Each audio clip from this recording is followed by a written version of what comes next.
NI Complete 终于升级到了15，作为编曲音色的行业标准，应该不用多介绍了。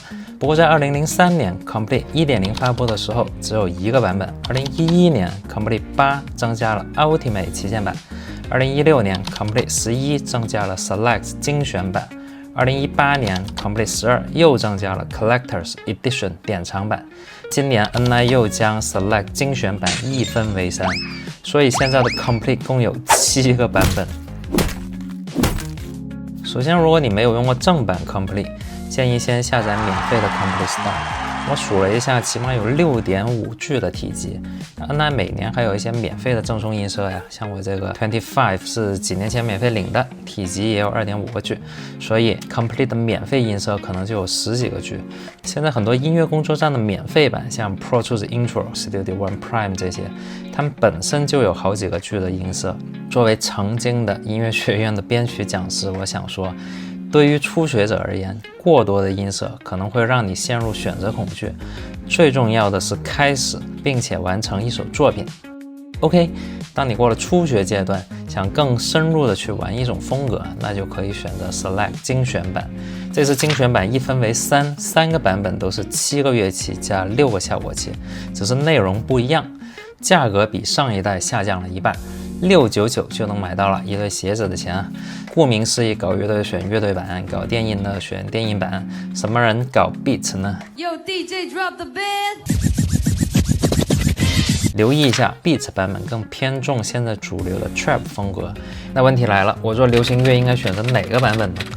官方认为啊，做流行乐你应该选择 beat 节奏版。和国内的情况一样，欧美现在的流行乐也基本上是说唱。还有一个问题啊，现在很多音乐都是融合的嘛，大家看乐下也能发现很多乐队都加入了合成器和说唱。如果你想做 Linkin Park 那种 New Metal， 你可能要同时买 Beat 和 Band 2个包。你想做重塑的那种风格，可能就要 Band 和 Electronic 2个包。那如果你想做电子摇滚说唱呢？那恭喜啊，首先你的水平又上了一层楼啊，但是2个 Select 精选版的音色包已经不能满足你的要求了。与其购买3个精选版，我其实是比较推荐上 Standard 标准版。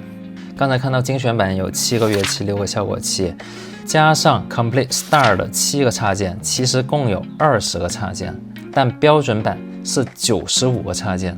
那官方没有说精选版的音色数量，我数了一下，可能有1万个左右。那标准版是5万个音色。除了插件的数量呢，插件的品质也不太一样。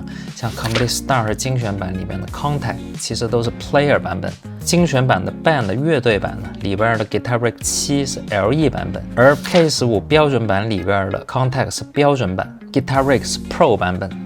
如果你是纯粹的音乐制作，其实标准版就能满足大多数的要求了。那什么情况会用到 Ultimate 旗舰版呢？其实旗舰版各方面的音色相比标准版都有增加，但最主要的差别是影视采样。如果你要给电影或者电视剧做配乐呢，那 Standard 标准版的影视配乐包只有4个，旗舰版是18个。除此之外，还有东亚音色包，对于做中国风的编曲是很重要的。不过如果你需要做中国风又没有影视编曲的需求啊，还有一个办法是先上标准版，然后单独购买东亚音色包，这个包是$50，但你在购买标准版的时候还会有一个$25的优惠券，所以上官网购买的话其实只需要$25，挺划算的。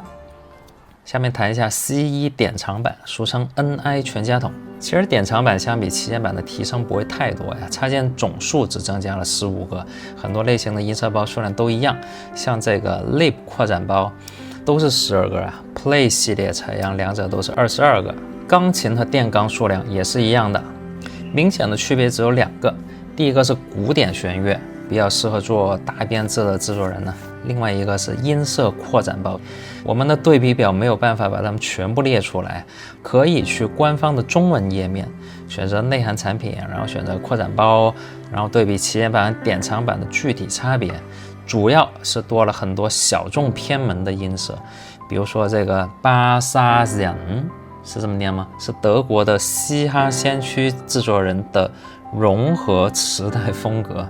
还有这个 Hardstay 是专门的 layback 节奏风格。其实我们通过效果器也可以做到 layback 或者说是 swing 的风格，只是扩展包会替你节省一点时间。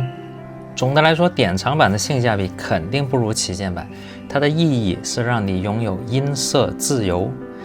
15万个音色是什么概念？假如你10秒钟试一个音色，1分钟试6个音色，1小时试用360个音色，每天花2小时专门试用音色，要200多天才能试用完15万个音色。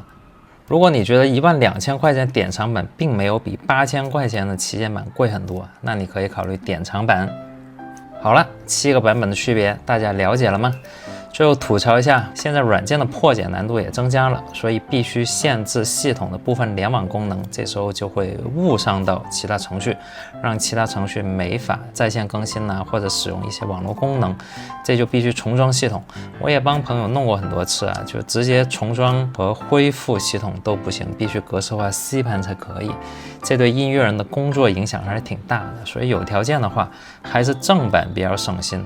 什么条件呢？如果你是通过这个软件来赚钱，你每天要用这个软件，这个软件也不超过你1个月的收入，满足这3个条件，我觉得可以考虑一下正版。但还有一点，对于音乐产业来说，如果你想别人尊重你的知识产权，你首先也需要尊重别人的知识产权。那你是想站着还是想挣钱呢？我是想站着，还把钱挣了。